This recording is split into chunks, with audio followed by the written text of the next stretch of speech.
Skaties, kā karalis Viljams Aleksandrs demonstrē lidināšanas meistarību. Princese Marija atklāja jaunu rezidenci Čikāgā un princis Viljams ar princesi Viktoriju piedalās formā.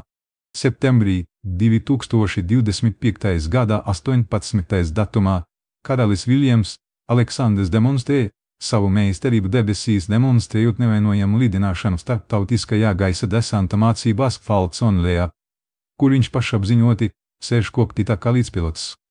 Šajā dienā pievienojas arī Piera dēls Francesko, kurš sajūsmas pilns novērtē jautrā atmosfēras plūsmā. Viņa plašais smaids atklāja, cik ļoti viņš priecājas stāvot sava tēva blakus. Septembrī 2025. gada 7. datumā Dāņu priekšauta Čikāgā Danis Holmapalvcīts sagojo vairāk nekā 130 gadus piedāvā mājvietu daudziem Čikāgā izceļojušiem dāņu senioriem. Paplašinot dāņu aprūpes rezidence, princese Marija ir devusies uz Čikāgu personīgi piedalīties jaunā korpusa oficiālajā atklāšanā.